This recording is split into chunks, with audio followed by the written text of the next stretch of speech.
Hey, welcome. Today, we're going to dive into the invisible chemical reactions that are happening all around us, and yeah, even inside of us. We're getting into the world of acids, bases, and what happens when they meet. It totally sounds like the beginning of a riddle, right? But the answer is actually pretty simple: chemistry. And by the end of this, you're going to understand the powerful connection between all three. I promise. All right, so first things first, let's meet the main players and figure out what actually makes something an acid versus a base. The classic ways to tell acids and bases apart are surprisingly simple. We all know acids taste sour, right? Think about the citric acid in a lemon.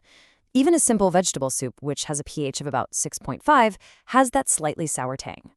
Now, on the flip side, you've got bases. They're often bitter and have that classic slippery, almost soapy feel. And if you want to see it with your own eyes, a litmus paper test makes it super clear. Acids turn it red, while bases, like a sodium carbonate solution, turn it blue. Okay, so you've probably heard the word alkali thrown around, maybe used interchangeably with base. The difference is actually really simple. An alkali is just a specific type of base that can dissolve in water, like the very common sodium hydroxide. So just remember this: all alkalis are bases, but not all bases are alkalis. So, taste and touch are pretty good indicators, but, scientists need a universal way to measure this stuff. And that, my friends, is where the pH scale comes in.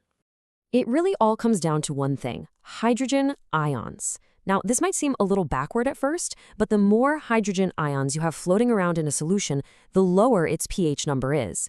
So, a low pH means high acidity. And here's the really important part: the scale is logarithmic.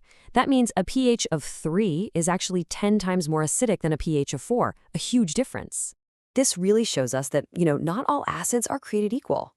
The big difference between a strong acid like hydrochloric acid and a weak one, like the acetic acid in your vinegar, is all about how freely they let go of their hydrogen ions in water. Strong acids, they basically release all of them, which creates a really high concentration. Weak acids are a bit more, stingy, which means you get a lower concentration. So, to put this into perspective, think about pure water that's perfectly neutral, sitting right at a pH of 7. Then you have something like lemon juice, which could be way down at a pH of 2, making it super acidic. A cup of black coffee, that might be weakly acidic, around pH 5. And a household cleaner could be basic, maybe up around pH 11. Okay, now for the really fun part. Let's see what happens when these chemicals actually meet. This is where the action is. We're talking bubbles, fizzing, and sometimes, even a little pop. This right here is the most fundamental reaction of them all. It's called neutralization. When a base, like sodium hydroxide, meets an acid, like hydrochloric acid, they basically cancel each other out. The result isn't some big explosion, but two incredibly stable, neutral things: sodium chloride, which is just table salt, and plain old water. Things get a little more dramatic when you mix a strong acid with an active metal.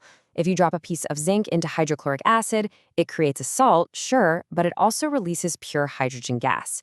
And if you bring a flame near it, that hydrogen will ignite with a really distinctive pop sound. And here's another reaction that brings the fizz. When an acid meets a carbonate, like sodium carbonate, you get a salt and water, just like a neutralization, but you also get all these bubbles of carbon dioxide gas. This is literally the same reaction that makes bath bombs fizz up and helps make cakes rise in the oven. So why does all this lab chemistry matter? Well, because these exact reactions are happening all around you, every single day. Let's connect these ideas to some situations you'll definitely recognize. Come on, we've all been there. That awful, uncomfortable feeling of heartburn or indigestion. Well, the relief you get from popping an antacid tablet, it's not magic, it's pure chemistry in action. Your stomach uses powerful hydrochloric acid to digest food. But sometimes it just makes too much, and that's what causes that burning feeling. An antacid is just a weak base. When you take one, it performs a neutralization reaction right there in your stomach, turning all that extra acid into harmless salt and water. Instant relief. That sharp, burning pain you get from a bee sting, that also has a chemical cause, which means it has a chemical solution. See, a bee sting hurts so much because the bee literally injects an acid. It's called formic acid, right under your skin. So that old home remedy of applying a paste of baking soda? Well, baking soda is a mild base. You are simply neutralizing the bee's acid on the spot. And that's why it works so fast.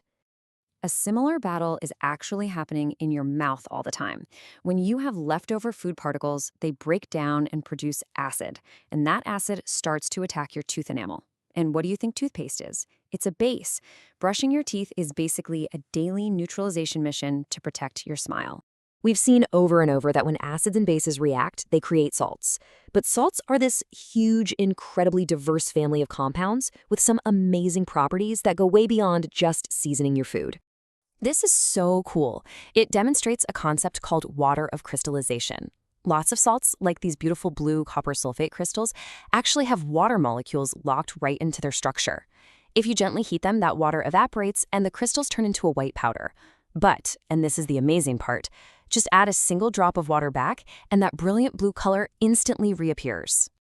Okay, here's a salt that has probably helped someone you know, plaster of Paris. It's that fine white powder doctors use to make casts for broken bones. Its fancy chemical name is calcium sulfate hemihydrate. And here's how it works. When you mix that powder with water, it's not just getting wet. It's actually undergoing a chemical reaction, absorbing the water molecules into its structure. It then reforms and hardens into a totally new solid substance called gypsum, which creates that rigid, protective cast. So as we've seen, this isn't just some abstract chemistry that happens in a lab. It's the science behind pain relief, behind cooking, and even behind healing. This constant dance between acids, bases, and the salts they form is just a fundamental part of our world. So we've uncovered the chemistry in soup and soap and stings, but now I want you to look around. From the baking soda in your pantry to the cleaner under your sink, the principles we've talked about today are literally everywhere. What are you going to notice next?